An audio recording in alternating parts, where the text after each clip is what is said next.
It's the great old, great old Instagram. I know. Hi. Hi, how are you? I'm great. Yeah, I'm first, excited. I just want to say it's such an honor to even interview you. Like, I've literally been a fan of yours since, I think it was one of my first single cassettes. Oh my Was God. I used to go to like the music stores back in the day when I was like, it was funny because when I was growing up, my mom always made fun out of me, not in a bad way. Most kids want toys. I wanted to go to the music store and I would go to the single cassettes, and they used to be 49 cents and 99 cents, I remember. And I used to buy like 15 of them. And for my birthday, she'd be like, okay, pick 15, pick 20.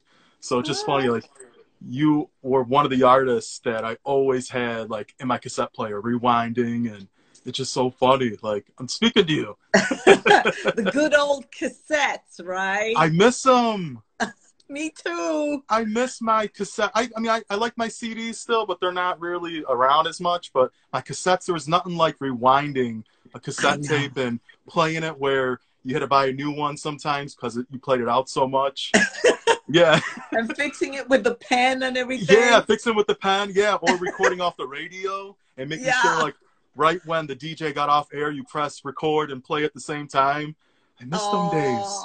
But how are you? How's everything in this crazy time we're in right now? Wow. Well, I'm living in Sweden, and there's a lot of talk about whether our government is doing the right thing, but I really believe that we are, and I feel so grateful and blessed because I don't have to be in a quarantine like that. Of course, everybody's taking their responsibility and everybody's being careful, but I'm not closed in any way, so I can pretty much live a little bit day by day and do the things that I usually do.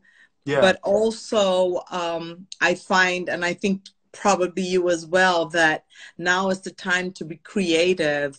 A lot of my friends, we're going into the studio, getting ready to write songs and, be creative like this over the internet, or if we can, we'll meet in real life. But I feel blessed and I have a lot of respect for what's going on for everybody that does not have the same possibilities as we do and I do here in Sweden right now. Yeah. So. Well, yeah, I want to bring it all the way back. So I want to start like from your childhood. What? Yeah, because I feel like there's not enough interviews with artists from like the 90s, and I just feel there's not enough. Like, because when I think about it, a lot of social media wasn't around, so interviews weren't done a lot. And when interviews were done, it wasn't ever recorded. It was just like a one-time thing, and that's kind of it. Like, if you caught it at that time, otherwise you just kind of don't know. And some of the stuff isn't even on YouTube, which stinks. I feel like more should be on there. Yeah, I know. Yeah, right. But I want to start with your childhood. Like, when did you start singing and knowing you want to become like a songwriter, a singer, and really get into the industry? Oh, I guess I probably started before I even realized it myself, talking to my parents and friends. I was singing and dancing, from the age of 5 or 6. And I remember seeing for the first time, not being a lot of black kids in Sweden, I saw the Supremes on TV when I was a kid. I was like, oh my God, that's what I want to be, Yeah. And from that on,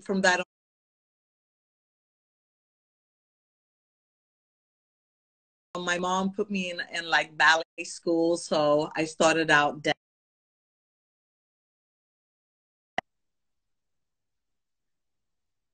backing up other like big stars here in Sweden from the age of 15, hanging out on all the clubs and go dancing behind it, and just trying to be in the scene and, hanging out with the DJs and stuff. So that's when I met like fellow musicians and singers and dancers. And I think we released our first single like 83 or something. It's so the first crazy. Rap. Sweden had hardly heard about rap in the 80s, so we were kind of exotic. And I think also being an African Swedish, you know, because my dad's from Nigeria and my mother was Swedish. So we weren't a lot of Black kids. So, of course, we kind of gathered together and looked towards the States and what was going on over there, trying to get some role models and stuff like that. So, you know, so rap, like, oh, my God, Electric Boogie. My brother started doing that and breakdance and stuff. So we kind of influenced each other. So I think I released my first record in about 86, and then started doing backup vocals for groups and bands, and I got my little single going, and from that on, you know, so that's the short version. That's the short version. I was gonna say, like, it's so great, like, researching, because, you know, I'm just thinking, you know, from, I guess, from America, you don't really research, like, I just think of, correct me if I'm wrong, how is the group pronounced? Le Clique, or is it Le Clique? Yeah, that's perfect. Okay, that's what I was making sure, because I know, I was like, hold on, is there, I guess I just never heard it enough, and I was like, I wonder, I always just seen the writing, you know, of it. But, you know, like, before, I know you had music before that, like, before you were even in the group, you were doing music for years. Yeah. So it's so dope to hear, like, to know that now, because I didn't know that at a young age. I was just like, oh my God, LeClerc, oh my God, you know, LaBouche, oh, Real McCoy. You know, those are all the groups I remember growing up to and like loving. Like I said, I have my cassette tapes. So like, how did you? Right? How did you meet Robert from? Like, how did it all come about? Because it was over. Yeah, it's just the weirdest story, because I was in a DJ collective called Sweemix with Dennis Pop and Stonebridge. They had that was my first label that I was signed to. And the A&R guy, he had connections with Logic Records in Germany. So he gives me a call like an autumn day and said, okay, I want you to meet these two like German guys from a label called Logic Records. So what had happened was that Le Clique was Robert and Melanie Thornton. And they recorded Tonight Is the Night. And tried to release it in Germany and in the States, and nothing really happened. So she got, well, Frank Farian took her and created LaBouche. LaBouche, Yeah. So all of a sudden, this DJ, this is the story that I heard. All of a sudden, this DJ in Florida started playing Tonight Is the Night. So all of a sudden now they have a group, but they don't have a singer. So that's how they called me in little old Sweden, like, okay. So I met these two guys from the record company, and they said, okay, this is the story. Are you married? Do you have a boyfriend? Do you have kids? Can you leave in a week? Because we have a hit and we need a singer right now. So I met Robert on stage in New York at this club called Country Club. A night in December, and I had like learned all the songs in Sweden, and then we met on stage, and from that day on, it's like, hi. Okay, you're doing the rap now. Okay, I'll do the singing. So that was just the weirdest, and from that day on, it took off. Yeah, completely. It's amazing hearing that, because I guess I just never knew that. I know. So like, what did you think when you heard all the songs beforehand? Because like, a lot of people tend to forget that Melanie was first in Le Clique, and then she went to LaBouche. And it's really, I think it's really dope that, like, I feel like most artists don't do that anymore. A lead singer would never switch out. You know, like, you have sang on LaBouche side as well in the recent years, and vice versa. So I think it's really dope. Like, you've had, you know, you've respected each other enough to, like, hey, if you need a helping hand, I'll sing on this track, and vice versa. Like, let's help each other out. Yes. But how was it like hearing all the songs for the first time? Like you said, you were hearing them in Sweden and, you know, getting to know them, all the lyrics. Yeah. At the time, actually, we only had like 2 songs. We had Tonight Is the Night and Call Me. Okay. And Call Me wasn't even done, really. So it was just like a demo. So I went straight over to Germany and met Uli and Amir, the producers, in Frankfurt, and we recorded that song. So we did like a press tour for 3 months, just doing those 2 songs. And then I switched back over to Germany and recorded the whole album in like 2 weeks. Dang. Because it just took off so fast. So we hardly didn't even have had time to create an album. But Uli and Amir was like working in Germany trying to get the songs together. So bam, over there, did it in 10 days, recorded like from early morning to late night, and you know, just worked it. And so we did like 20 songs, and we just chose the ones that we loved, and a month later it was out there. That's so crazy. I remember seeing like the Call Me video like yesterday. Like where was that shot? Where was that shot? Because I remember it's like the big house and this like really rich guy outside of New York. I think it's in like Jersey. Oh, okay. New Jersey, and they rented this like huge mansion-like house, and we had it for the day, and it was like this Greek palace thing going on. Yeah, it was gorgeous. So that's where we shot the video for a day, and crazy. Yeah. Well, yeah, like you said, it took off so quick because the lead single off of the full album was Don't Go, right? Yes. Right? Yes. Okay, yeah. Because I love the video for Don't Go because it was more like you had dancers, you were dancing, you had like the different, you know, elements in the video. Yeah. So how was it though? Like, because Call Me was already huge. And like you said, Tonight Is the Night was already out for, that was out, what since like 95 before really the full album came out in 97, I know. Exactly. Yeah. So how was it like when Don't Go? Because that was like the official release, even though Call Me was already, you know, blowing up. Yeah. And I mean, I think Call Me, took us to the next level for sure.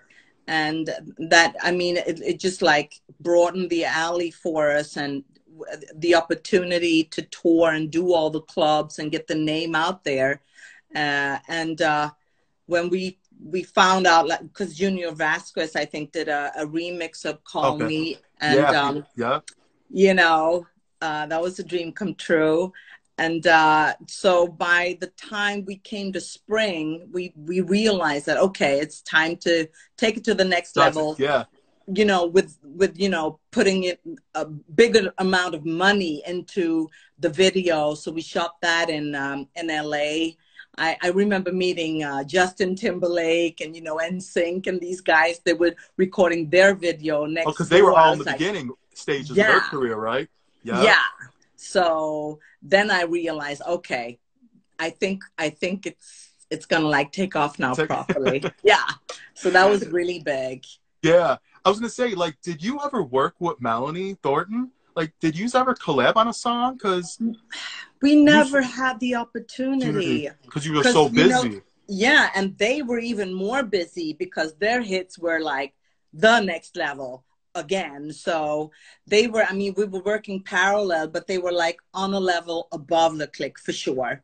No doubt about it. So I think we met at a couple of parties, but we never had time to work together, which I regret. But they were pretty busy doing their thing. Yeah. And, you know, so I always like remember both of you kind of juggle, like, if it wasn't LaBouche, it was LeClique. If it wasn't LeClique, it was LaBouche. Yeah. Like, or Real McCoy, I remember. Like, you were all really, or Ace of Base. All those groups were really, that's when the group, I feel like it was funny because it was either like groups of 4, 3, or 2 at that time. It really wasn't groups of 5. No. Groups. It was like, you know, a rapper and a singer, or 2 singers and a rapper. So it's like interesting, the whole dynamic. Yeah. But, that's so, with Melanie, like, it's so unfortunate because, you know, to tell you the truth about Melanie, I didn't even know that for the longest. Okay. Until almost a while in. And I always wonder that if you recorded, you know, something unreleased that wasn't, you know, because I know with the label, if you record a song and they don't release it, you can't, you know, label rules, you know, it's in the vault. And you just know, but the fans don't know. But it's interesting.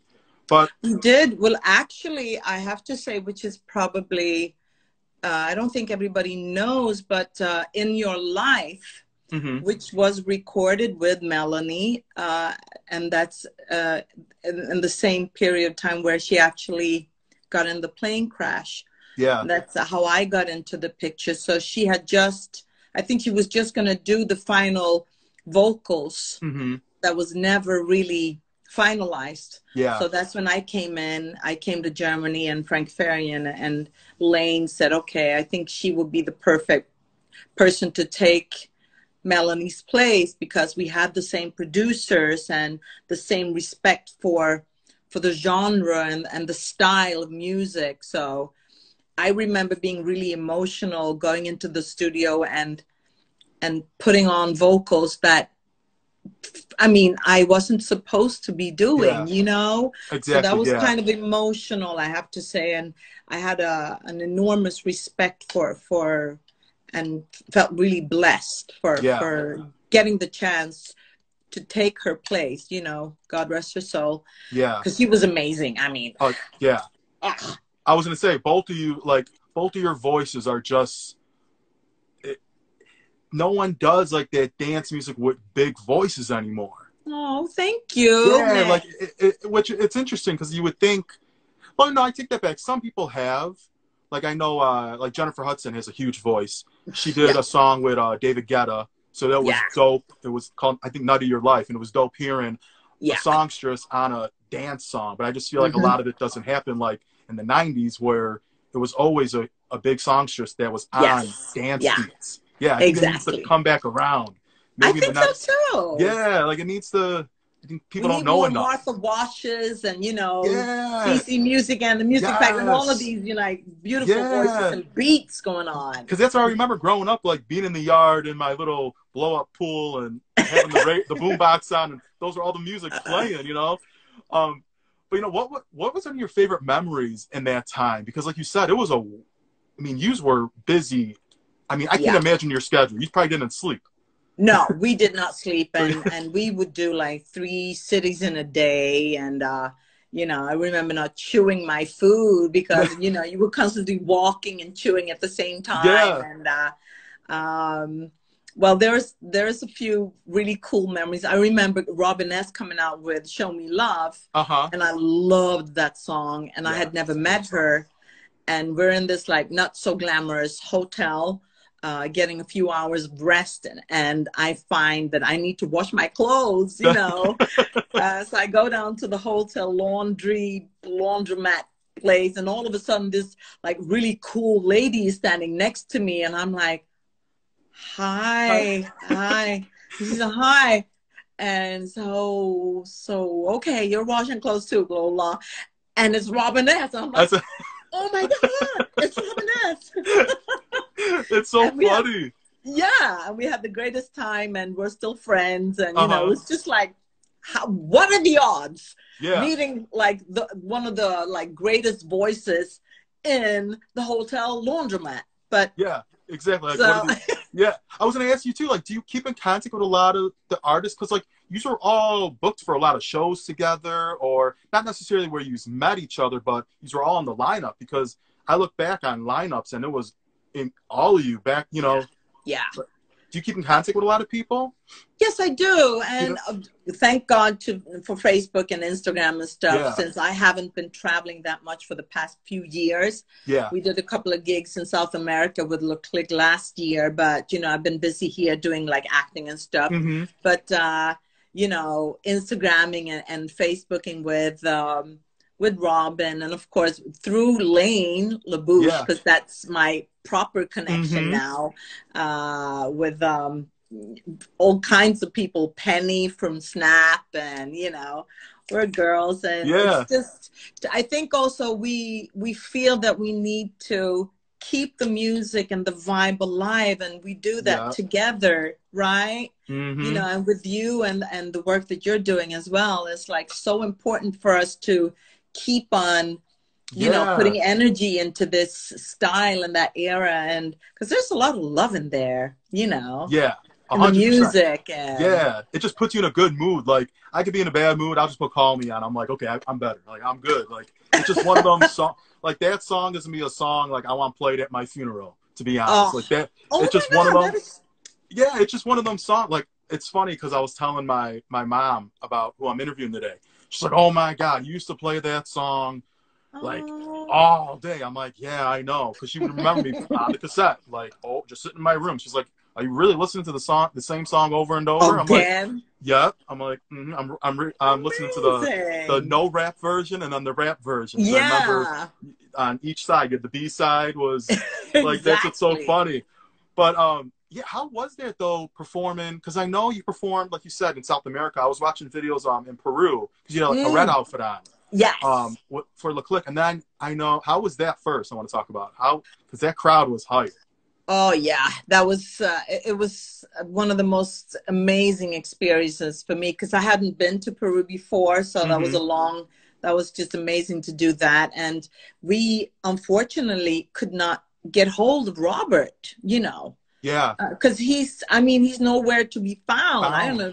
No. I can't find him nowhere. I was trying to look for like just something. Exactly. Yeah. So it's both scary and it's just weird because I mean, when it came to like ASCAP and money, they were trying to connect with me. So he wasn't to be found. So I brought my brother, since he was like in the hip hop scene in Sweden. So I took him along, and people came from all over South America just to see us. Yeah. We had a meet and greet before the show, and it was like Nicaragua and Uruguay and, you know, Panama. It was just like, oh my God, this is a huge, I mean, country or nation and, you know, a piece of world. Yeah. And they're coming to see us.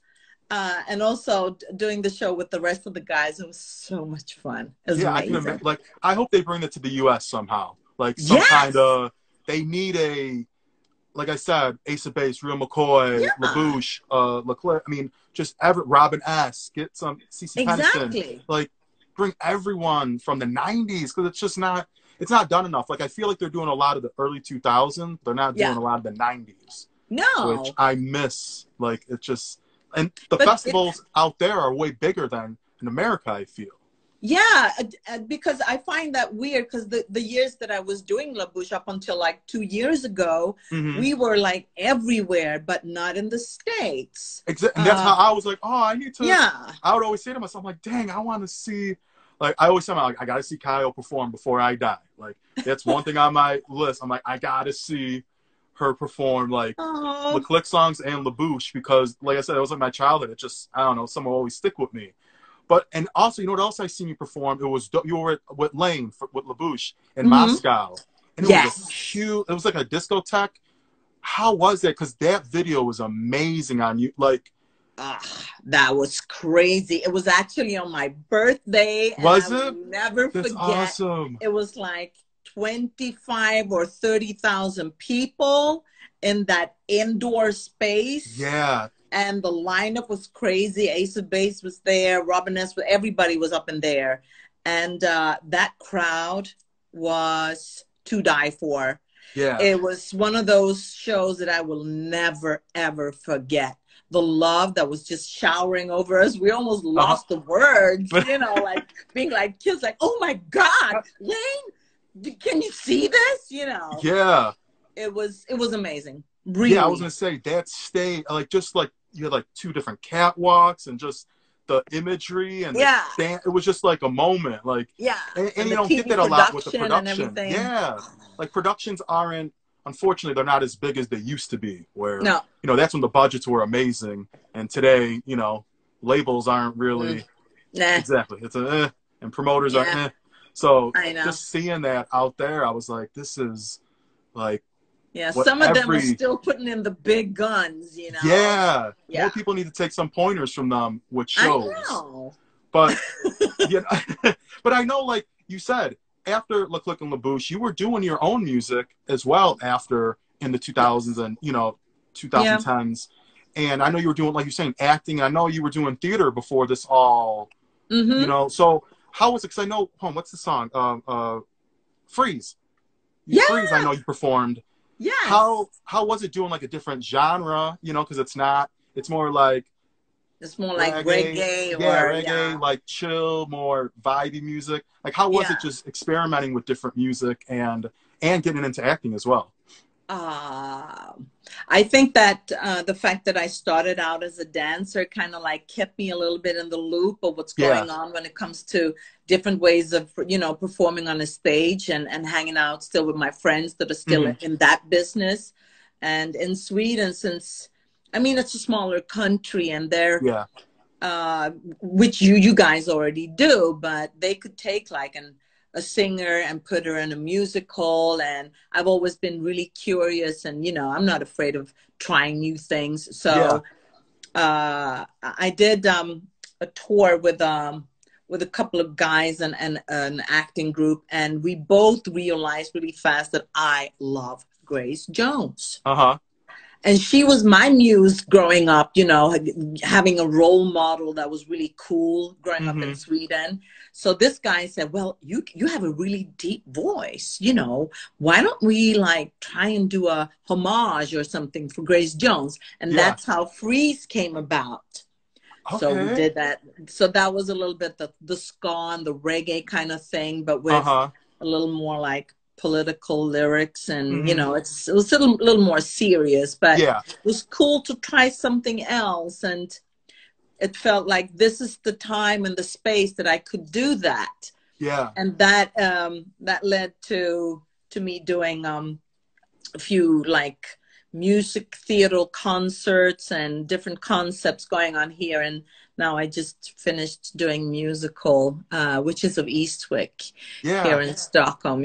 So how was that? Because it looked fun. Like, it was just the pictures you kept on posting. I was looking at like pictures you were tagged in, and just seeing all like the other actors as well. Like, you were having a blast. Oh my God, I was scared to death, Nick, doing it. I'm like, oh my God, this is something I've never done in my life. I'm never going to be able to pull it through. You see, I could imagine, because theater, it's so different because it's live, and you remember all those lines. Like singing, it's easy, but and the style of music and all the harmonies and dancing and acting and singing in that very particular specific way was new to me. So, but you know, hell, I'll try something new. Why not? But you just need a longer preparation. So I got the job in December last year, and I said, okay, let me put in the work. So I did. You know, we're not getting any younger.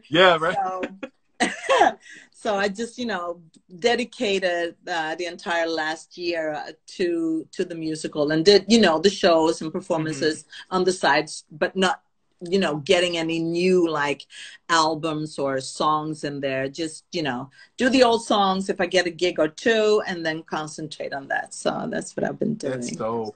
What was, you know, like, because you've done so much in your career, and you know, a long span, a lasting career. What's like been your defining moment? Like, what moment where you were like, okay, I made, like, this is real. This is, you know, I'm at the top. Like, what was yours?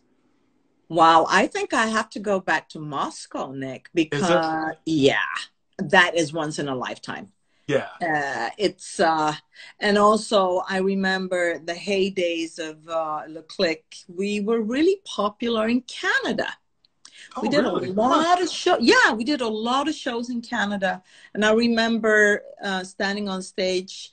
Finally, I did my last song, and they would not stop screaming my name. And it was like 35,000 people, and it almost got to the point where it was scary. You know, I'm like, I don't know what to do. Those two moments is like, okay, Shekoni, Kayo, just, you know, pinch your arm, because you don't know if this is going to happen again. And it's just, I can wake up, you know, in the middle of the night, 35,000 people scream my name for like 10 minutes. It's crazy. It's so crazy. That's why I really wish they would do like either a festival or a tour, like, because I know I heard like the Spice Girls are talking about coming back to America, like the Spice Girls, Le Clique, because these were all together between like 95 and 98 was really, those are like, it would be something awesome if they would, if we would do like a small tour in the States, or a big, we don't mind, but put together like 7 or 8 acts, it will be booming. It could go on for hours, because there's so many awesome groups. And I believe that a lot of the groups that are still, you know, out there and doing their thing, they're doing it. I mean, the quality's high. Some of them, they're not, I mean, it's not an original member, but they're still honoring the style, and they're awesome. So it would be cool. We should do that.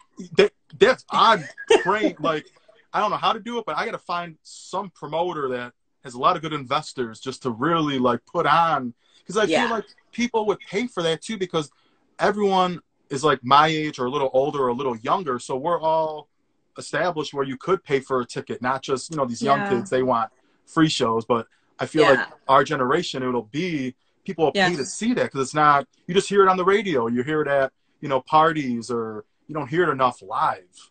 And I think, because when we've, all the festivals that we've done in the rest of the world, you see that the generations are spanning between from 18, 19 years old up until 60, 65.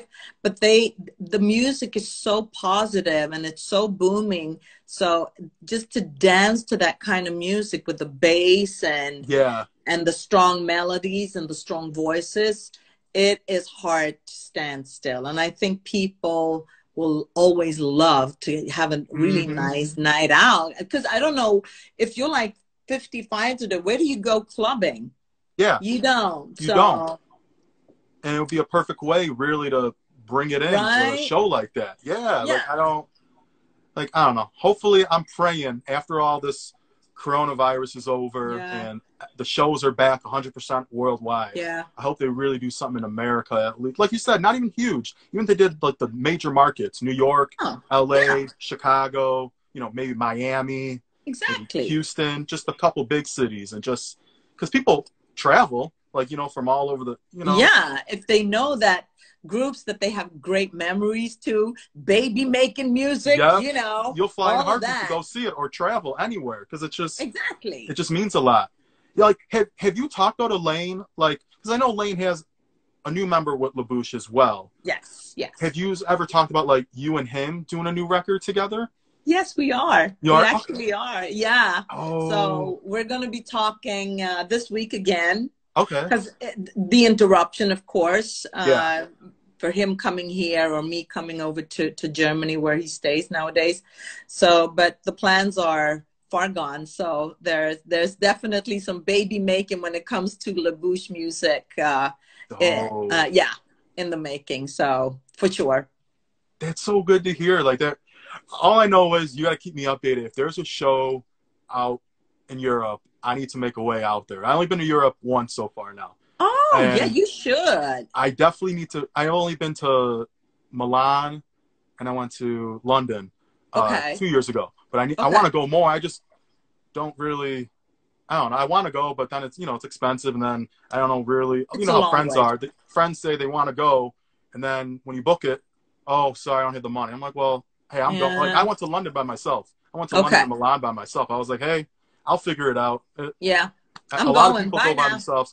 I went by myself. My parents were like, you're crazy. And I was like, hey, I'm going to go. But you got to keep me updated. Like when you do a LaBouche show or a Clique show, like I will. And that's so crazy though about Robert. I hope he comes around and I hope he's okay. I hope so too. I mean, that's how I remember Clique was KAYO and Robert. That was exactly, and he was such a healthy guy. You know, he was an old military guy. He didn't drink excessively or anything. He could have a glass of wine once in a while.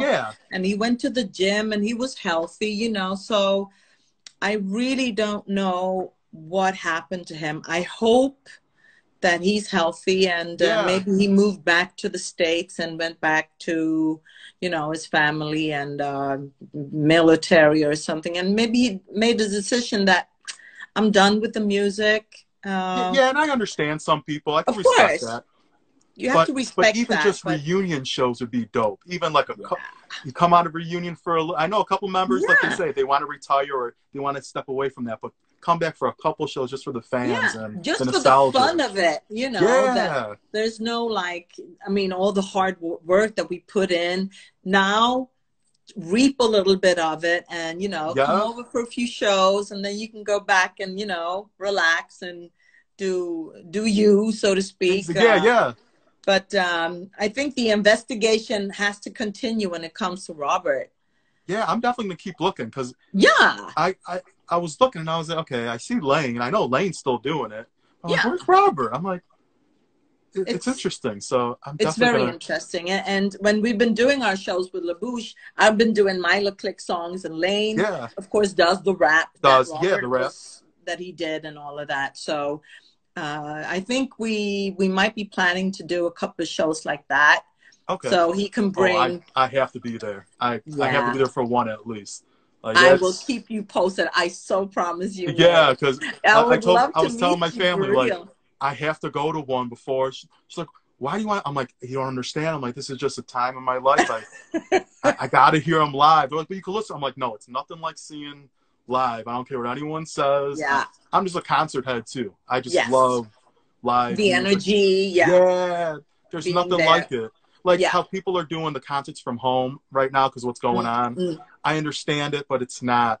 Nah, it's not the it's, same. Yeah, I mean, and I understand appreciate it. Yeah, we all, you know, we want to be creative and also like give something to the fans and all of that. But the energy, the exchange of, you know, the live energy, you can't replace that. It's priceless. You can't duplicate it any other way. No. So that's. But hold on, I want to take a couple people ask some questions. I just want to see what. Oh, so I want to see if I think we answered a lot of these. Someone asked, here, I'll put it, will we ever see the album you recorded as LaBouche in 2002, 2003? That must be we never recorded the full album. We did Tonight is the Night and, oh, I'm sorry, In Your Life. And actually, that is what we did. We did record a few more songs, but it got caught in a legal thing when it came to Frank Farian and who owned the material or not. So, unfortunately, that was the only thing that came out. Okay. But you never know. Yeah, you never know today. It's way different with the label situation. I keep on switching my, let's see what else. Someone asked, let's see. Would be fun to get all the ladies with the strong voices together to do a virtual concert. Yeah. Yeah, that would be dope. That would be dope. All the people, all the female artists from that time. I could see that happening. Yeah, depending on how long this goes for. Yeah. And of course, it is doable. So maybe, you know, get a couple of emails together and see what could be done and maybe get one like anthem song or something and everybody share it or something. That's a good idea.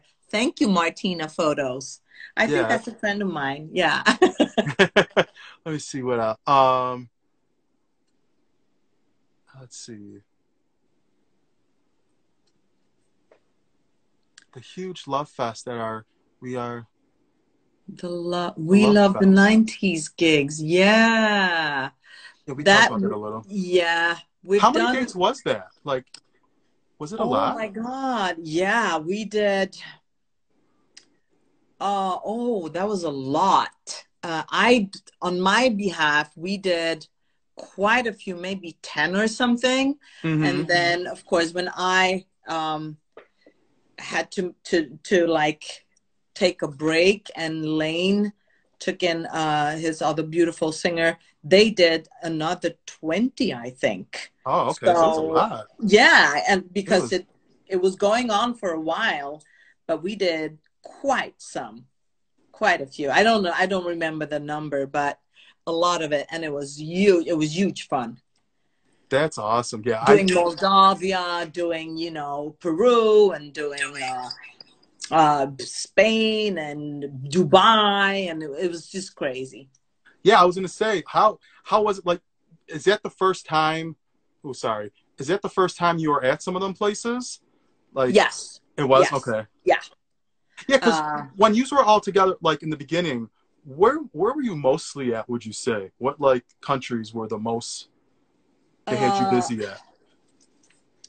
When it came to LaBouche, it was so spread out. Was it? It was, oh my God, it could be like Canada one day and then Moldavia the next day and Germany and Holland, and it was just like all over the place. Yeah. We would go where they wanted us to go, you know, pretty much. And with Le Clique, it was that was mostly the States, because that was the 90s, and Canada. Okay, Canada. Okay, that's a little bit in Germany, but for them also the style of music, because some people called it techno dance, and some people called it more like house. So depending on where you live. So Germany, they were like, that ain't techno. We got our techno scene going, you know, and that was hardcore. That was the hardcore like, techno fans. So the dance music that the States was kind of calling it a little more like tech dance, because the tempo came, you know, went up a little bit. So it was the States and Canada for Le Clique most of the time. It's interesting. So let me try to get this off the screen. I never done this before, and it's literally like just staying there. I don't know how to get it off. Oh, keeps on. Let me see. Hold on 1 second. Let me just see. I don't know. Like I said, I'm trying to get used to this Instagram. Like, I'm used to it, but I'm not, because I was like nervous, like, oh my God, am I going to be connected with Nick today? Oh, there we go. Yeah. Oh, hi. Hey. Hi. But you know, it's, you know, unfortunately this year we don't know what's really going to happen. But what are your plans for the next couple of years? What do you really want to? What's still on your bucket list too? Ooh, definitely for sure, a house record. Okay. A dance album for sure. And I'm just connected with a couple of like younger cats that are in the scene that are DJs. They still love the disco flavor that I can deliver, but they're out there and they've got the new like style. So we're going to try and merge. So we're actually going into the studio in a couple of weeks. So I'm looking forward to that. So that's definitely on my bucket list, to get that album out before I, you know, get too lazy or whatever. Like, that's going to happen. Yeah. But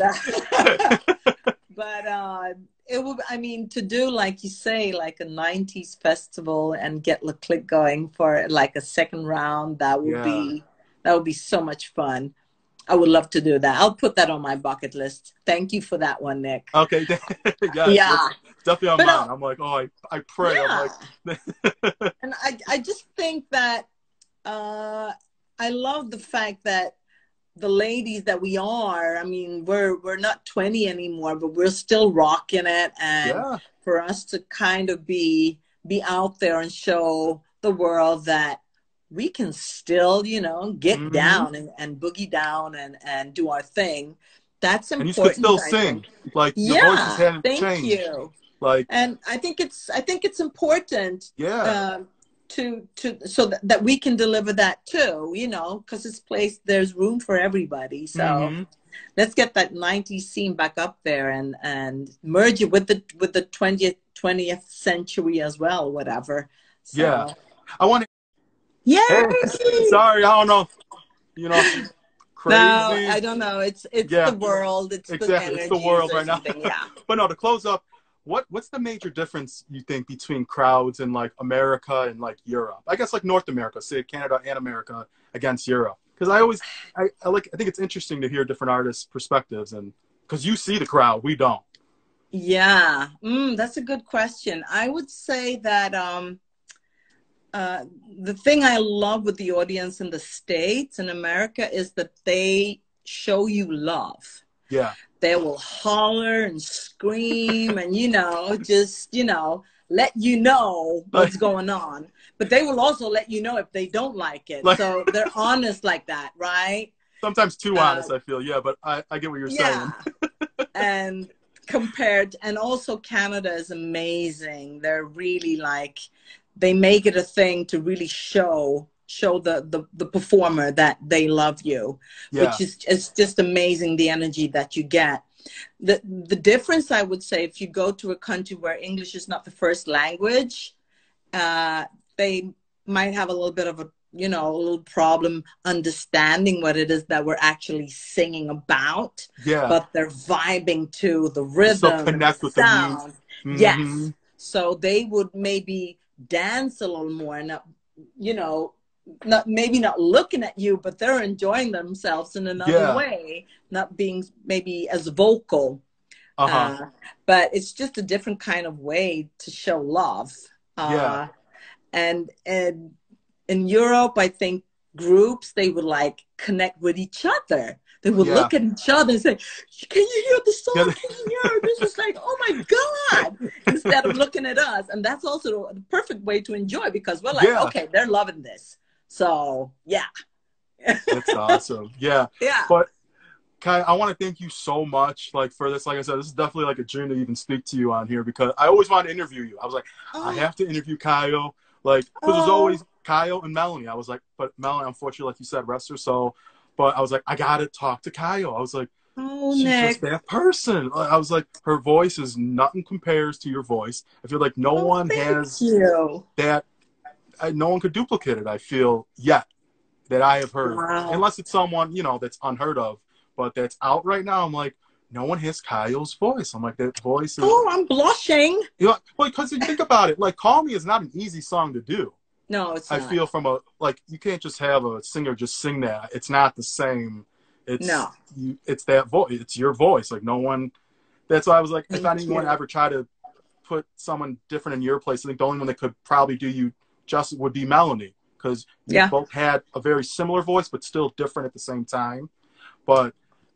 yeah, I just want to thank you so much for taking the time, because I know it's a huge time difference right now. Because it's only and I didn't want to get you up too early.